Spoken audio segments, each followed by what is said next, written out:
దేవుని ప్రియమైన బిడ్డలారా, ప్రభువైన యేసుక్రీస్తు వారి నామంలో మీ అందరికీ నా హృదయపూర్వకమైన వందనాలు చెల్లిస్తున్నాను. ఈ మంచి సమయాన్ని దయచేసిన దేవాది దేవునికి కూడా ఎన్నో లెక్కలేనని నా స్తుతులు చెల్లిస్తున్నాను. ప్రియ బిడ్డలారా, ఈ యొక్క దేవుని వాక్యం వినడానికి దేవుడు చూపించిన మహాకృపను బట్టి మనం దేవునికి ఏమిచ్చినా ఆయన రుణం తీర్చలేము. దీని బిడ్డలారా, మనం ఎల్లప్పుడూ దేవునికి రుణస్థులమే. ఈరోజు వాక్యాంశం కానీ మనం చూసినట్లయితే జీవించాలి అంటే చనిపోవాలి అనే వాక్యాంశాన్ని మనం ధ్యానం చేయబోతున్నాం. దీని బిడ్డలారా, నువ్వు జీవించాలని ఆశపడినట్లయితే స్వైచిత్తములో పూర్తిగా చనిపోవాలి, స్వైచిత్తాన్ని పూర్తిగా చంపివేయాలి అనే అంశాన్ని మనం ధ్యానం చేయబోతున్నాం. వాక్యాన్ని ధ్యానించే ముందుగా చిన్న ప్రార్థన కూడా చేసుకుందాం. పరిశుద్ధుడా, ప్రేమగల తండ్రి, మాట్లాడే దైవమా, మాతో మాట్లాడండి ప్రభువా. వినే చెవి, గ్రహించే హృదయం దయచేయండి నాయన. ఎంతమంది టీవీల ద్వారా, యూట్యూబ్ ఛానల్ ద్వారా ఎంతమంది వాక్యాన్ని వీక్షిస్తున్నారో వారందరినీ దర్శించండి ప్రభువా. మీ స్వాధీనపరచుకోండి నాయన. వారి హృదయాల్లో, వారి జీవితాల్లో ఒక గొప్ప నూతన జీవాన్ని వారు పొందుకోవాలి ప్రభువా. ఇదిగో వారి జీవితాల్లో గొప్ప మార్పును వారు చూడాలి. మీ గొప్ప దీవెన ఆశీర్వాదాలు వారు అనుభవించాలి తండ్రి. మీరే మాతో మాట్లాడమని యేసుక్రీస్తు వారి నామములో అడుగుచున్నాను తండ్రి, ఆమేన్. ప్రియ బిడ్డలారా, ఈరోజు దేవుని యొక్క వాక్యాన్ని మనం ధ్యానిస్తున్నాం. అంశము జీవించాలి అంటే మరణించాలి. ఎందులో మరణించాలి, ఎందులో జీవించాలి అని కానీ మనం చూసినట్లయితే కొన్ని విషయాలు చూద్దాం. దేని బిడ్డలారా, గలతీ పత్రిక 2వ అధ్యాయం 20వ వచనం కానీ మనం చూసినట్లయితే అపొస్తలుడైన పౌలు ఒక మాటను మాట్లాడుతున్నాడు. ఏమిటంటే అది, నేను క్రీస్తుతో కూడా సిలువ వేయబడి ఉన్నాను, ఇకను జీవించువాడను నేను కాను, క్రీస్తే నా యందు జీవించుచున్నాడు. నేనిప్పుడు శరీరమందు జీవించుచున్న జీవితము నన్ను ప్రేమించి నా కొరకు తన్ను తాను అప్పగించుకొనిన దేవుని కుమారుని యందలి విశ్వాసము వలన జీవించుచున్నాను అంటున్నాడు. ప్రియ బిడ్డలారా, చూడండి, నేను క్రీస్తుతో కూడా సిలువ వేయబడి ఉన్నాను అని స్పష్టంగా చెప్తున్నాడు. నేను అంటే పౌలు. అక్కడ మనం చూసినట్లయితే నేను అనే మాట దేన్ని సూచిస్తుందంటే మన యొక్క స్వైచిత్తాన్ని సూచిస్తుంది. దేని బిడ్డలారా, సౌలుగా ఉన్నప్పుడు ఆ వ్యక్తి పూర్తిగా దేవునికి విరోధముగా జీవించిన వాడిగా ఉన్నాడు.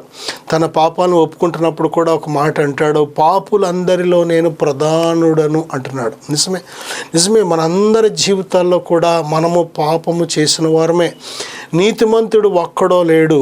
అందరూ పాపము చేసి దేవుడు అనుగ్రహించు మహిమను పొందలేకపోతున్నారని ప్రతి మనిషి హృదయాన్ని గ్రహిస్తున్న దేవుడే చెప్తున్నాడు సాక్ష్యం మన కోసం. అందుకే మనము పాపము చేయలేదని చెప్పినట్లయితే దేవునిని అబద్ధికులుగా మనం చేసిన వారు అవుతాం. కాబట్టి మన పాపములను మనం ఒప్పుకొని ఎడల ఆయన నమ్మదగిన వాడు, నీతిమంతుడు కనుక మన పాపములను క్షమించి మనకు దేవుడు నూతనమైన మనస్సును దయచేస్తున్నాడు. ప్రియ బిడ్డలారా, ఇక్కడ చూస్తే నేను క్రీస్తుతో కూడా సిలువ వేయబడి ఉన్నాను. యేసుక్రీస్తు ప్రభువారు సిలువ వేయబడింది కారణం ఏంటంటే కేవలము మనుషులు చేసిన పాపముల నిమిత్తము, అనేక పాపముల నిమిత్తము ఆయన క్రయధనముగా తన్ను తాను వెలగా చెల్లించడానికి ఈ లోకానికి వచ్చాడు. దేని బిడ్డలారా, ఆయన ఒక గొర్రె పిల్లవలే నరుల పాపములన్నిటినీ కూడా తన భుజాల మీద వేసుకొని ఆయన సిలువలో ప్రాయశ్చిత్తం చేయడానికి ఈ లోకానికి వచ్చాడు. దేని బిడ్డలారా, అందుకే బాప్తిస్మిచ్చే యోహాను ఏమంటాడంటే, లోక పాపమును మోసుకొని పోవు దేవుని గొర్రె పిల్ల. ప్రభువైన యేసుక్రీస్తు వారు మనందరి పాపములను సిలువ మీద మోసుకొని వెళ్ళి ప్రాయశ్చిత్తం చేశారు. అందుకే అపొస్తలుడైన పౌలు చెప్తున్నమాట, నేను క్రీస్తుతో కూడా సిలువ వేయబడి ఉన్నాను. సిలువ వేయబడ్డం అంటే మన ప్రాచీన జీవితం, ప్రభువుని ఎరుగక మునుపు ఏ విధముగా ప్రవర్తించాం, ఏ విధంగా నడుచుకున్నాం, ఏ విధంగా చూసాం, ఏ విధంగా మాట్లాడాం, ఏ విధముగా జీవించాం. ఈ జీవితం అనేది దేని బిడ్డలారా సిలువ వేయబడాలి. ప్రభువైన యేసుక్రీస్తు వారిలో నూతన జీవితాన్ని, నూతన జీవాన్ని నువ్వు పొందుకొని నువ్వు జీవించాలి అంటే, ఆ యొక్క నూతన జీవాన్ని నువ్వు అనుభవించాలి అంటే నీ ప్రాచీన పాపపు స్వభావం సిలువ వేయబడాలి. అందుకే బ్రతకాలి అంటే చావాలి. దేని బిడ్డలారా, ప్రభువైన యేసుక్రీస్తు వారి జీవం నీలో పొంగి పొరలాలి అంటే నీ స్వైచ్ఛత్వం అనేది పూర్తిగా చావాలి, చంపివేయాలి. బైబిల్ చెప్తుంది దేని బిడ్డలారా, మనము యేసయ్యతో పాటు సిలువలో చావకపోతే మనము పునరుద్ధరుడైన ప్రభువైన యేసుక్రీస్తు వారి జీవములో పాలు పొందలేం. మనము పునరుద్ధాన శక్తిలో పాలు పంపులు పొందాలి అంటే మన ప్రాచీన స్వభావం పూర్తిగా సిలువ వేయబడాలి. ప్రభువైన దేవుడు మనలో పూర్తి అధికారిగా ఆయన మనల్ని నడిపించడానికి, మన జీవితానికి పూర్తిగా ఆయన నాయకుడిగా ఉండాలి అంటే, అధిపతిగా ఉండాలి అంటే మనము పూర్తిగా సిలువ మీద మన ప్రాచీన స్వభావం సిలువ వేయబడాలి. ప్రియబిడ్డలారా, మరి ఎప్పుడైతే సిలువ వేయబడకుండా కేవలం నీటి బాప్తిసం మాత్రమే తీసుకొని, లేకపోతే దేవుడు నమ్ముకున్నానని పేరు పెట్టుకొని ఒకళ్ళ ప్రాచీన స్వభావం సిలువ వేయబడకపోతే ఆ జీవితం పూర్తిగా దేవునికి అవమానకరంగా ఉంటుంది. దేని బిడ్డలారా, సిలువ వేయబడని జీవితం దేవుని నామానికి అవమానకరంగా మచ్చ తెచ్చే విధముగా ఉంటుంది. అంతేకాదు ఏ ఒక్కరు కూడా దేవుని సువార్తను వినకుండా అడ్డుబండలుగా ఉంటారు వారు. ప్రియబిడ్డలారా, సిలువ వేయబడిన జీవితం మనకు అవసరం. మన ప్రాచీన పాత స్వభావం సిలువ వేయబడాలి. దేని బిడ్డలారా, ప్రాచీన బ్రతుకు సిలువ వేయబడాలి. ప్రాచీన ఆ యొక్క జీవితంలో చేసిన ఆ యొక్క పాప పనులన్నిటికీ క్షమాపణ మనం పొందుకోవాలి. అందుకే ఈ ప్రపంచానికి సిలువ కేంద్రం. ఏ ఒక్కడు రక్షించబడాలి అన్నా, ఏ ఒక్కరు దేవుని రాజ్యం చేరాలి అన్నా సిలువ లేకుండా బైపాస్ లేదు. సిలువ దగ్గరికి వెళ్లకుండా షార్ట్ కట్ అనేది లేదు. ప్రభు చెప్తున్నారు, ఆయనే మార్గము, సత్యము, జీవము. ఆయన ద్వారానే తప్ప ఎవడును తండ్రి ఇంటికి రాలేడు. కాబట్టి యేసుక్రీస్తు ప్రభు వారి యొద్దకు రావలసిందే. ఆయన యొద్ద క్షమాపణ దొరుకుతుంది. ఆయన నీ పాపములను మోసిన వాడైనా కనుక ప్రభు దగ్గరికి వచ్చి ఎప్పుడైతే మనలను మనం తగ్గించుకొని మన పాపములను ఒప్పుకుంటామో, పశ్చాత్తాపడతామో, దేవుడు మనలను క్షమించి మనకు నూతనమైన మనస్సును దేవుడు దయచేస్తున్నాడు. దేని బిడ్డలారా, చూడండి, కొలస్సీ పత్రిక 3:1-5 కన్నా చూస్తే, మీరు క్రీస్తుతో కూడా లేపబడిన వారైతే పైనున్న వాటినే వెదకుడి, అక్కడ క్రీస్తు దేవుని కుడిపార్శ్వమున కూర్చుండి ఉన్నాడు. పైనున్న వాటి మీదనే గాని భూ సంబంధమైన వాటి మీద మనస్సు పెట్టుకొనకుడి. అనగా మీరు మృతి పొందితిరి, మీ జీవము క్రీస్తుతో కూడా దేవుని యందు దాచబడి ఉన్నది. మనకు జీవమై ఉన్న క్రీస్తు ప్రత్యక్షమైనప్పుడు మీరును ఆయనతో కూడా మహిమయందు ప్రత్యక్షపరచబడుదురు. కావున భూమి మీదనున్న మీ అవయవములను అనగా జారత్వమును, అపవిత్రతను, కామాతురతను, దురాశను, విగ్రహారాధన అయిన ధనాపేక్షను చంపివేయుడే. దేని బిడ్డలారా, ఎంత గొప్ప మరి మాటలు. ఈ మాటలు చూడండి, ప్రాచీన స్వభావంలో మన జీవితంలో భూలోక సంబంధమైన వాటి మీదే మనస్సు పెట్టుకుని బ్రతికాం మనం. ఒకప్పుడు దేని బిడ్డలారా ఎలాగ ఉన్నాము, దేవునికి దూరముగా మన పాపాలు క్షమించబడక మునుపు మన బ్రతుకులు ఎలాగున్నాయంటే చూడండి, చీకటిలో ఉన్న మన బ్రతుకులు ఏ విధంగా ఉన్నాయంటే జారులుగా ఉన్నారు, అపవిత్రులుగా ఉన్నారు, కామాతురతతో ఉన్నారు, దురాశలతో ఉన్నారు, అలాగే విగ్రహారాధన అయిన ధనాపేక్షతో ఉన్నారు. చూసారా దేని బిడ్డలారా, మనుషులకు ఈరోజు మనం చూస్తున్నాం ధనాపేక్ష ఎక్కువైపోయింది. ఎక్కడ చూసినా డబ్బు డబ్బు డబ్బు డబ్బు. ధనాపేక్ష. ధనవంతులం అయిపోవాలి, వాళ్ళలాగా ధనవంతులు అయిపోవాలి, వీళ్ళలాగా ధనవంతులు అయిపోవాలి. అది ఎలాగైనా పర్లేదు, ఏ షార్ట్ కట్లో అయిపోయినా పర్లేదు, అది ఎంత దుష్ట మార్గమైనా పర్లేదు, ఎంత మోసపూరితమైన మార్గమైనా పర్లేదు, లంచగొండి మార్గమైనా పర్లేదు, అబద్ధము మోసమైనా పర్లేదు, ధనం సంపాదించేయాలి. ఈరోజు చూడండి, అనేక రకాల ఆర్థిక నేరాలు పెరిగిపోతున్నాయి. డబ్బుని అడ్డగోలుగా షార్ట్ కట్లో మోసము చేసి, నేరము చేసి దేని బిడ్డారా సంపాదిస్తున్న జనాలు మనం చూస్తున్నాం. నీతిమంతుడిగా కష్టపడితే రోజుకి ఒక 500 సంపాదిస్తావో, 1000 రూపాయలు సంపాదిస్తావో, కానీ ప్రియ బిడ్డలారా అన్యాయముగా, అక్రమంగా, మరి మోసపూరితంగా వెళ్ళిన వాడు ఒక చిటికలో లక్షల కోట్ల రూపాయలు సంపాదిస్తున్నారు. చూడండి ఎంత దుర్మార్గం జరుగుతుందో ఈ భూమి మీద. ఎంతమంది బలాత్కారులు తయారయ్యి పేదలను దోచుకునేవారు, పేదలను మోసం చేసేవారు, అమాయకులైన వారి కష్టార్జితాన్ని దోచుకుంటున్న వారు ఎంతోమందిని మనం చూస్తున్నాం.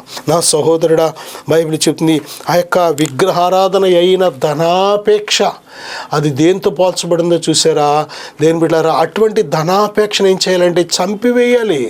అలాగే కామ విలాసములు, ఎక్కడ చూసినా మనం ఏం చూస్తున్నామంటే కామ విలాసములు మనం చూస్తున్నాం. ఎంటర్టైన్మెంట్ చూడండి, రకరకాల ఆ డ్రెస్సులు కూడా చాలా అసభ్యకరమైన డ్రెస్సులతో ఎంటర్టైన్మెంట్ ఎక్కువైపోతుంది. టీవీలో చూసినా, ఫోన్లో చూసినా, ఎక్కడ చూసినా దేని బిడ్డలారా ప్రపంచంలో ఎక్కడ చూసినా కామ విలాసములు ఎక్కువైపోతున్నాయి. చూడండి ఆ యొక్క కామ విలాసాలు వీడియోలు చూసేవాళ్ళు లక్షల కోట్ల మంది చూస్తున్నారు. పరిశుద్ధమైనవి, నిన్ను రక్షించేవి, నిన్ను బ్రతికించే జీవవాక్యాలు కలిగిన వీడియోస్ 100 మంది లేకపోతే 1000 మంది మాత్రమే చూస్తున్నారు. మనుషుల హృదయాలు దేనితో నిండిపోయి అంటే దురాశలతో నిండిపోయి, కామ విలాసాలతో నిండిపోయినాయి, ధనాపేక్షతో నిండిపోయింది, అపవిత్రమైన కార్యకలాపాలతో నిండిపోయినాయి. కనుక దేని బిడ్డలారా వాటిని ఏం చేయాలంటే చంపివేయాలి. యేసుక్రీస్తు ప్రభువారు దేని బిడ్డలారా ఆయన సిలువ వేయబడింది దేనికంటే మనము జరిగించిన అటువంటి కార్యాలను బట్టి, మనము చేసిన అటువంటి క్రియలను బట్టే ఆయన సిలువలో వెల చెల్లించాడు. దేవుడు మనకు తండ్రి, ఆయన మన ఆత్మలకు తండ్రి. మనం నశించిపోవడం దేవునికి ఇష్టం లేదు. కనుకనే మన కోసం సిలువలో తన అద్వితీయ కుమారుడైన ఆ ప్రభుని యేసుక్రీస్తు వారిని సిలువకు ఒక గొర్రె పిల్లను అప్పగించినట్లు అప్పగించాడు మరణానికి. ప్రియబిడ్డలారా, మన పాపములన్నీ మోసుకెళ్ళి ఆయన సిలువ మీద ప్రాయశ్చిత్తం చేశాడు. ఆయన నరుడైతే చనిపోయి ఇంకా సమాధిలోనే ఉండేవాడు, కానీ ఆయన 3వ దినాన మళ్ళీ సజీవుడిగా లేచాడు. మరణాన్ని గెలిచి జయించి లేచాడు ఆయన. దీని బిడ్డలారా, ప్రభుని యేసుక్రీస్తునందు విశ్వాసం ఉంచిన మనము కూడా ఒక దినాన అటువంటి ఆయన పునరుద్ధాన శక్తి చేత మనము కూడా మరి పునరుద్ధానులుగా లేపబడి దేని బిడ్డలారా నిత్య మహిమను మనం స్వతంత్రించుకోబోతున్నాం. నా సహోదరుడా, నా సహోదరి, కాబట్టి పైనున్న వాటి మీదనే మనసు పెట్టుకోమన్నాడు దేవుడు.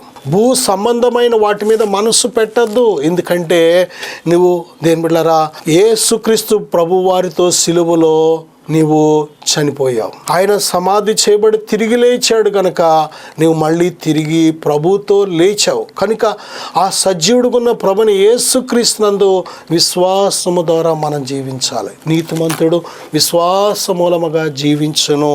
గలతీ పత్రిక ఇందాక మనం చదివిన దాంట్లో 2వ అధ్యాయం 20వ వచనంలో దేవుని కుమారుని యందలి విశ్వాసము వలన జీవించుచున్నాను అంటున్నాడు. ఎలా జీవిస్తున్నాడు అంటే విశ్వాసము వలన, యేసునందు విశ్వాసము వలన జీవిస్తున్నాడు. బైబిల్ చెప్తుంది నీతిమంతుడు విశ్వాసం మూలంగా జీవించును.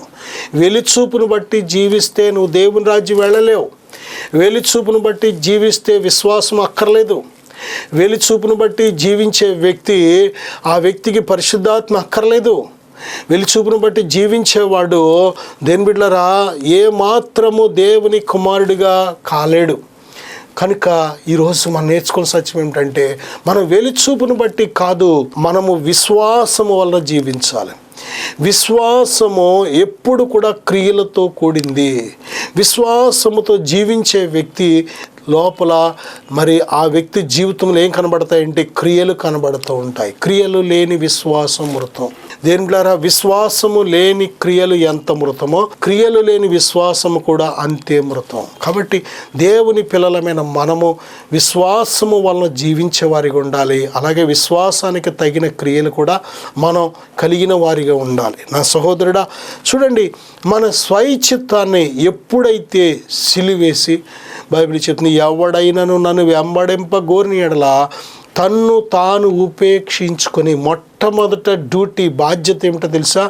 మనలను మనం ఉపేక్షించుకోవడం అంటే సిలువేసుకోవడం. ఉపేక్షించుకోవడం అంటే మనలను మనం కాదనుకోవడం. దేని బిడ్డలారా, దేవా ఈ దినమంతయు నీ చిత్తములో నన్ను నడిపించు అని ఆయన చిత్తానికి అప్పగించడం. చాలాసార్లు ఆయన చిత్తం మనకు ఇష్టం ఉండదు, ఆయన చిత్తం మనకు అర్థమవదు.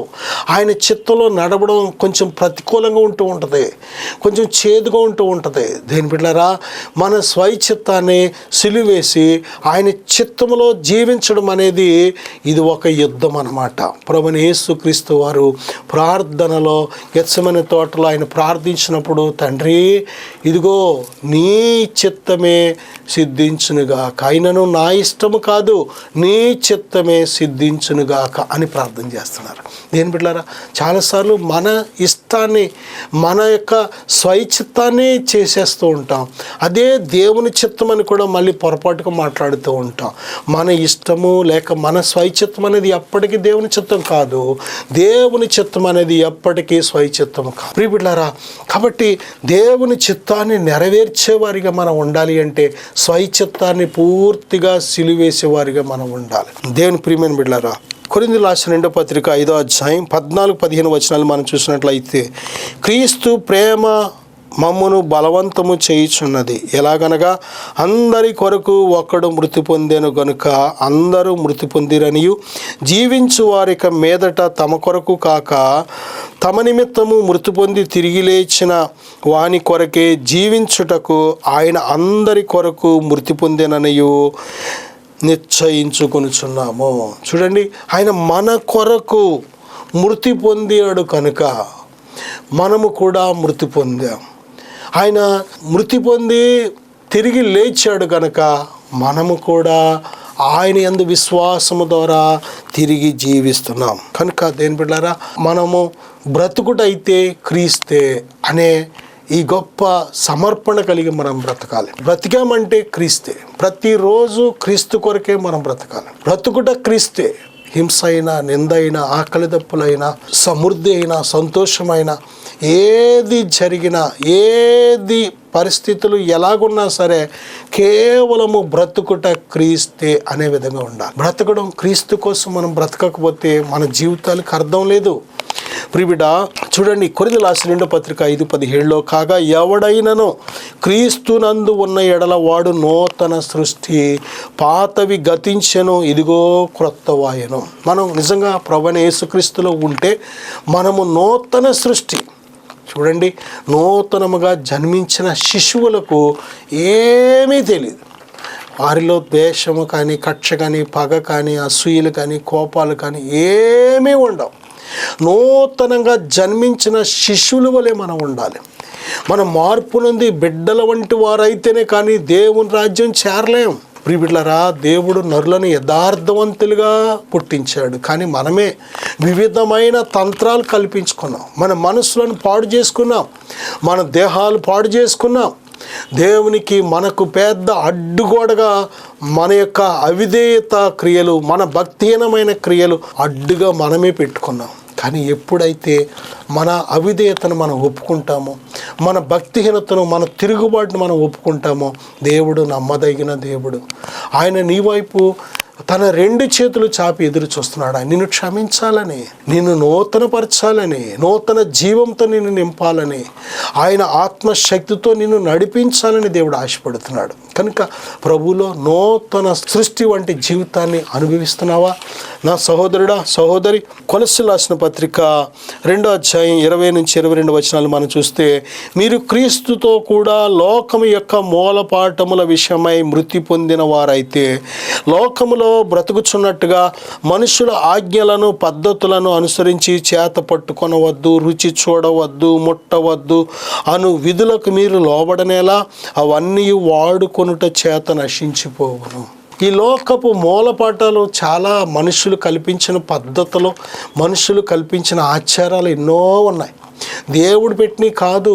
దేవుడు ఏమి ఆజ్ఞలు ఇచ్చాడు, ఏ విధంగా బ్రతకమంటున్నాడో పరిశుద్ధ బైబిల్ గ్రంథంలో స్పష్టంగా ఉన్నాయి. కానీ ఈరోజు మనం చూస్తున్నవి దేని మీద దేవుడు ఇచ్చిన ఆజ్ఞలు కాదు, అవి దేవుడిచ్చిన పద్ధతులు కాదు. ఈరోజు మనము అనేక బ్యాక్గ్రౌండ్స్ నుంచి, అనేక మూలాల నుంచి రావడం వల్ల ఏవైతే నేర్చుకున్నామో మన బ్రతుకులో మన పెద్దలు, పితరులు, తల్లిదండ్రి ఏమైతే నేర్పారో అవే మరి దేవుడు కల్పించిన కట్టడలు అనుకుంటున్నాం, పద్ధతులు అనుకుంటున్నాం.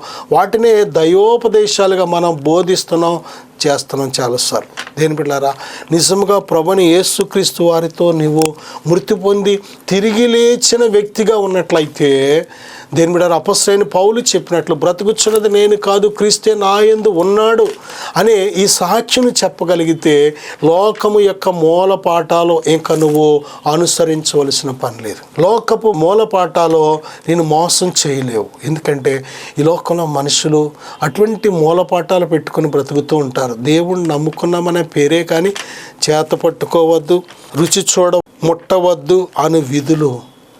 చూడండి, రోజులు చూస్తూ ఉంటాం. తుమ్మితే ఒక ఆచారం, దగ్గితే ఒక ఆచారం, ఎదురు వస్తే ఒక ఆచారం. ఇవన్నీ కూడా మనుషులు పెట్టిన పద్ధతులు, మనుషులు పెట్టిన ఆచారాలు, మనుషులు కల్పించిన పాఠాలు. ఇవన్నీ కూడా దేవుడు పెట్టినవి కాదు. నా సహోదరుడా, సహోదరి, పుట్టినప్పుడు లేదు ఆచారం, చచ్చినప్పుడు లేదు ఆచారం. ఎందుకు ఈ మధ్యలో? దేని బిడ్డలారా, ఈ లోకంలో మనం యాత్రికులం, పరదేశంలో. ఈ లోకం అనేది పర్మనెంట్ కాదు. మనకే ఈ లోకం అనేది స్థిరమైన నివాసం కాదు. మన ఉనికి పట్టు పరలోకంలో ఉంది, మన పౌరసత్వం పరలోకంలో ఉంది. ఈ లోకంలో ఏ దేశంలో నువ్వు ఉన్నా, ఏ స్థలంలో ఉన్నా, ఏ తల్లిదండ్రి కడుపు పుట్టినా సరే, ఈ లోకంలో దేవుడు నీకు ఇచ్చిన జీవితం 70, అధిక బలం ఉంటే 80 సంవత్సరాలు. అదంతా కూడా అయినా సరే వాటి వైభవం అంత ఆయాసమైన బైబిల్ చెప్తుంది. కనుక కొంతసేపు కనబడి అంతలో మాయమైపోయే మరి బుడగ వంటి, ఆవిరి వంటి జీవితం ఇది. నీడ వంటి జీవితం, పొయ్యిలోనిది కాలిపోయినట్టు కాలిపోయే అటువంటి జీవితం. దేని బిడ్డలారా, చాలా అల్పమైన, స్వల్పమైన జీవితం. ప్రియబిడ్డలారా, పువ్వు ఏ విధంగా ప్రొద్దున విడిచి సాయంత్రం వాడి రాలిపోతుందో అటువంటిది జీవితం. చేద నుండి జారే నీటి బిందువు ఏ విధంగా మరి ఎవరు కూడా ఆపలేరు, ఆ విధముగా జారిపోయే జీవితం. ఈ అల్పమైన జీవితాన్ని దేవుడు ప్రేమించి, దేని బిడ్డలారా, మనకిచ్చిన ఈ విలువైన జీవితాకాలంలో దేవుని కోసం బ్రతికే వారికి ఉండాలి. బ్రతుకుటైతే క్రీస్తే అనే వారికి ఉండాలి. కానీ ఈ యొక్క లోకము యొక్క మూలపాఠాలు చేత పట్టుకొనవద్దు, రుచి చూడవద్దు, ముట్టవద్దు, ఈ విధులకు మనం లోబడ్డం ఏంటి? ఎందుకు లోబడాలి? ఎందుకు మన భక్తిని దేవుడు బూడిదలో పోసుకోవాలి? ఇంత ప్రార్థన చేసి, ఇంత విశ్వాసం ఉంచి, ఇంత దేవుని కోసం జీవించి ఇటువంటి మూలపాఠాలు అనుసరించి ఎందుకు వ్యర్థులుగా మారిపోవాలి? ప్రియబిడ్డలారా, లోకపు మూలపాఠముల విషయమై మనం పూర్తిగా మృతి పొందిన వారమనే విషయాన్ని గ్రహించాలి. దేని బిడ్డలారా, అలాగే రోమపత్రిక 6:2-4 చూసినట్లయితే, పాపము విషయమై చనిపోయిన మనము ఇక మీదట ఎలాగూ దానిలో జీవించుదుము? క్రీస్తు యేసులోనికి బాప్తీసం పొందిన మనం అందరము ఆయన మరణములోనికి బాప్తీసం పొందితమని మీరు ఎరుగరా? కాబట్టి తండ్రి మహిమ వలన క్రీస్తు మృతులలో నుండి ఎలాగూ లేపబడినో అలాగే మనమును నూతన జీవము పొందిన వారమై నడుచుకున్నట్లు మనము బాప్తీసం వలన మరణములో పాలు పొందుటకై ఆయనతో కూడా పాతి పెట్టబడితిమి. చూసారా దేవుని బిడ్డలారా, మన ప్రాచీన స్వభావం పాతి పెట్టబడాలి. నువ్వు దేవుని కోసం పునరుద్ధాన శక్తితో జీవించాలి అంటే, ఆయన జీవములో పాలు పంపులు పొందాలి అంటే, ఆయన మరణంలో కూడా పాలు పంపులు పొందాలి. ఆయన మరణంలో పాలు పంపులు పొందడం అంటే నీ ప్రాచీన పాపపు స్వభావాన్ని పూర్తిగా యేసయ్యతో పాటు సిలువకు అప్పగించేయాలి. నువ్వు పూర్తిగా ప్రాచీన స్వభావాన్ని యేసయ్యతో మరణానికి అప్పగించినట్లయితే యేసయ్య మళ్ళీ తిరిగి పునరుద్ధరుడై సజీవుడిగా లేచాడు కనుక ఇక ఆయన మీద మరణానికి ఏమాత్రం అధికారం ప్రభుత్వం లేదు కనుక నీవు కూడా ప్రభు అయిన ఆ యొక్క పునరుద్ధాన శక్తిలో పాలుపంపులు పొందినప్పుడు మరణానికి నీ మీద అధికారం ఉండదు. ఏం బిడ్డలారా, ఆయన నిత్యరాజ్యానికి నువ్వు వారసురాలివి బిడ్డలారా. కనుక ఇటువంటి నిత్య జీవాన్ని మనం ఎందుకు పోగొట్టుకోవాలి? ఇక్కడ మనం చూసినట్లయితే రోమపత్రిక 6వ అధ్యాయం 5వ వచనంలో, మరియు ఆయన మరణము యొక్క సాదృశ్యమందు ఆయనతో ఐక్యము గలవారమైన ఎడల ఆయన పునరుద్ధానము యొక్క సాదృశ్యమందును ఆయనతో ఐక్యము గలవారమైంది. చూడండి, పునరుద్ధానములో పాలు పంపులు పొందడం అనేది చాలా ప్రాముఖ్యం. ఆయన పునరుద్ధాన శక్తితో మనం బ్రతకడం అనేది చాలా అవసరం. యేసుక్రీస్తు ప్రభువారి మరణానుభవంలో నీకు పాలు పంపులు లేకపోతే ఆయన పునరుద్ధాన అనుభవంలో కూడా నీకు పాలు పంపులు ఉండదు.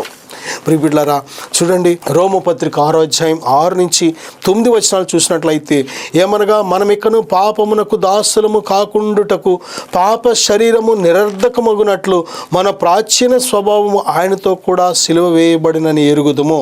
చనిపోయిన వాడు పాప విముక్తుడని తీర్పు పొంది ఉన్నాడు. మనము క్రీస్తుతో కూడా చనిపోయిన ఎడల మృతులలో నుండి లేచిన క్రీస్తు ఇకను చనిపోడనియు మరణమునకు ఇకను ఆయన మీద ప్రభుత్వము లేదనియో ఎరిగి ఆయనతో కూడా జీవించుదుమని నమ్ముచున్నాము. నిజంగా మనం ఆయనతో కూడా జీవిస్తున్నాం, ఆయనతో మహిమలో జీవించబోతున్నాం అనే ఈ గొప్ప నిరీక్షణ నీకు ఎప్పుడు కలుగుతుంది? ఎప్పుడు ఇటువంటి నమ్మకం నీకు కలుగుతుంది అంటే ఆయన మరణములో పాలు పంపులు పొందినప్పుడు మాత్రమే. ప్రియబిడ్డలారా, అలాగే రోమపత్రిక 6:10 నుంచి 13 వరకు మనం చూసినట్లయితే, ఎలయనగా ఆయన చనిపోవుట చూడగా పాపము విషయమై ఒక్కమారే చనిపోయిన కానీ ఆయన జీవించుట చూడగా దేవుని విషయమై జీవించుచున్నాడు. అటువలే మీరును పాపము విషయమై మృతులుగాను దేవుని విషయమై క్రీస్తు యేసునందు సజీవులుగాను మిమ్మును మీరే ఎంచుకొనుడి. కాబట్టి శరీర దురాశలకు లోబడినట్లుగా చావునకు లోనైన మీ శరీరమందు పాపమును ఏలనీయకుడి. మీ అవయవములను నీతి సాధనములుగా దేవునికి అప్పగించుకొనుడి. దేని బిడ్డలారా, నీ దేహము దేవుని దేవాలయం. ఈ దేవాలయంలో ఇక ఏ అవయవము కూడా పాపానికి అప్పగించడానికి వీల్లేదు. ఇక ఎందుకంటే ఏ పాపముల నిమిత్తం ప్రభువైన యేసుక్రీస్తు వారి సిలువలో మరి ఆయన త్యాగం చేశారు, ప్రాయశ్చిత్తం చేశారు, వెల చెల్లించారు, తన ప్రాణము రక్తాన్ని చెందించి. కనుక బ్రతుకుట అయితే క్రీస్తు అనే విధంగా మనం బ్రతకాలి. దేని బిడ్డలారా, ప్రభువు కోసం మనం బ్రతికే వారిగా ఉండాలి. నిజమే దేని బిడ్డలారా, మనం ఎప్పుడైతే దేవుని కోసం అటువంటి జ్ఞానము కలిగి దేవుని వాక్యానుసారముగా దేని బిడ్డలారా మనం బ్రతుకుతున్నప్పుడు తప్పనిసరిగా ఈ పునరుద్ధాన శక్తిలో మనం పాలుపంపులు పొందుతున్నాం. ఆయన యొక్క నూతన జీవములో పాలుపంపులు పొందుతున్నాం. నూతన సృష్టి వంటి జీవితాన్ని మనం అనుభవిస్తున్నాం. పరిశుద్ధాత్మ ఫలాల చేత నింపబడి మనం బ్రతుకుతున్నాం. ప్రభు నామానికి మహిమకరమైన జీవితాన్ని మనం జీవించగలుగుతున్నాం. దేని బిడ్డలారా, తిమోతి 2వ పత్రిక 2వ అధ్యాయం 11వ వచనంలో ఈ మాట నమ్మదగినది.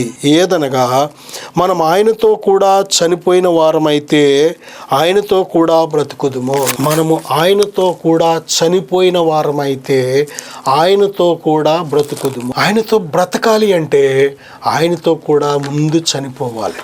యేసుక్రీస్తు ప్రభువారు చనిపోయి తిరిగి లేచారు.